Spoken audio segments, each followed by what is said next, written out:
2015년 어느 날 한 중학교에서 학생 한 명이 학교 옥상에서 뛰어내려 생명이 이독하다고 하는데, 이 위급한 상황에서 전화를 받은 우리 교육청 담당자는 왜 그런 일이 발생했는가를 두고 혹신각신하며 시간을 허비합니다.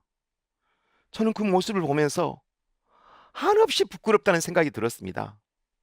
저는 그날 긴급 현안 회의를 소집했습니다. 앞으로 학교에서 긴급 사고가 발생하면 공문 처리 등의 형식적인 절차는 뒤로 미루고 아이부터 구하자는 24시간 긴급 출동 서비스를 제안합니다. 그 이름은 부르면 즉시 달려간다 해서 부름이라고 명명합니다. 그해 여름날 밤, 비가 억수같이 퍼붓는 새벽 1시, 1번으로 착신된 저희 휴대폰으로 벨이 울립니다. 네, 어느 고등학교 교감입니다. 비가 이렇게 많이 퍼붓는데 우리 학교 여고생 한 명이 죽고 싶다는 문자를 남기고 집을 나갔다고 합니다. 부름이 도와주세요. 네, 걱정 마십시오 하고 바로 긴급 출동을 합니다. 현장으로 도착했을 때는 이미 경찰차가 대기하고 있었지만 안개와 폭우 때문에 더 이상 수색이 어렵다는 답변을 합니다. 저는 속이 타서 아이가 뛰어내렸으면 다리 밑이 아닙니까? 경찰관에게 따지면서 잘난 척하고 다리 밑으로 뛰어내려갔습니다. 그런데 이끼에 미끄러져 가지고 그만 물속으로 빠져 불어난 물에 제가 휩쓸리고 만 것입니다. 나는 부끄러운 것도 있고 살려주세요 하고 악을 썼습니다. 구급차에서 밧줄을 내려주어 다리 위로 끌려 올라가는데 위에서는 뭐하는 놈이야 하면서 욕을 합니다. 창피해서 고개를 돌리고 있는데 그때 다리 교각 밑에서 하얀 물체가 보였습니다. 나는 다리 위로 올라오자마자 교각에 플래시를 비춰봐요, 교각에 플래시를 비춰보라고요 하고 외쳤습니다. 여고생이었습니다. 그 여고생은 죽으려고 했지만 살고 싶어서 다리 교각을 붙잡고 있었던 것입니다.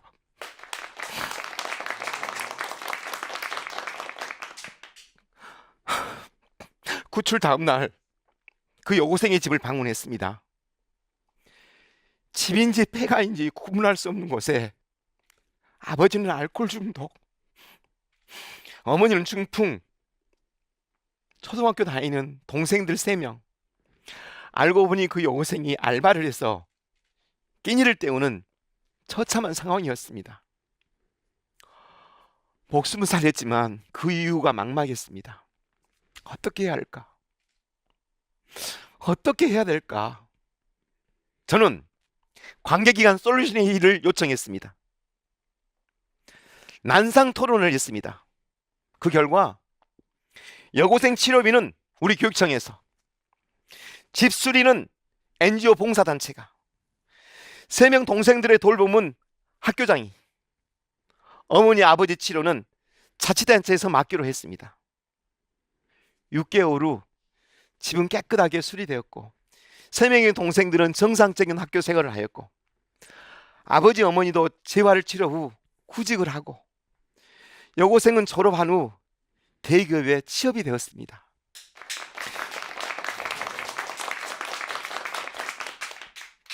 이것이 바로 협업입니다. 부르미는 학생들 간의 폭력, 학생과 교사의 폭력, 교사와 학부모의 다툼, 안전사고 등 다양한 사건으로 출동했습니다. 2015년부터 지금까지 8년간 평균 160회, 총 1260회를 출동하여 아이들의 소중한 생명을 구하고 학교의 위기를 극복하고 있습니다. 그러나 사실은 해결하지 못한 문제가 더 많았습니다. 제가 근무하는 동안 각종 사고로 목숨을 잃은 아이들이 너무도 많았습니다. 말로 표현할 수는 없지만 아직도 이것이 제 가슴 속에 아픔으로 남아 있습니다. 부르미는 시스템입니다. 시스템이 있다면 안전사고 상당수를 막을 수 있습니다. 문제는 설마 하는 우리의 안전불감증입니다. 스칸디나비아 국가의 산업 현장 인명 피해는 우리나라의 15분의 1에 불과하다고 합니다. 이 비결은 사고 예방부터 사고 처리까지 예방 시스템과 정책에 있습니다. 우리 현실은 어떤가요? 특히 안전사고 예방 정책은 시대의 변화를 따라가야 하는데 수많은 이유들이 우리 앞을 가로막고 있습니다. 이 일은 저희 기관 일이 아니에요. 그런 사례가 없어요. 형평성에 어긋난다니까요. 전담 인력이 없어요. 안 된다는 이유만 5만 가지입니다. 그러나 부르님은 네, 우리가 하겠습니다. 우리 학생 일이니 당연히 우리가 앞장서야죠. 저는 이것을 적극 행정을 통한 부름이 3대 정신으로 명시했습니다. 언제든지 달려간다. 끝까지 책임진다. 모두가 함께한다. 제 교육 철학은 콩나물 교육입니다. 콩나물 교육이란 콩나물에 물을 주다 보면 물은 다 빠진 것처럼 보이지만 꾸준히 물을 주다 보면 언젠가 콩나물이 무럭무럭 자라나 있습니다. 콩나물에 물을 주듯이 우리 아이들을 기다려주고 내 자식처럼 사랑하고 정성을 다하다 보면 어느덧 성장해 있습니다. 우리 아이들에게 안전하고 아름다운 세상을 물려주는 것, 바로 이것이 저의 꿈이자 제가 이 자리에 선 이유입니다. 감사합니다.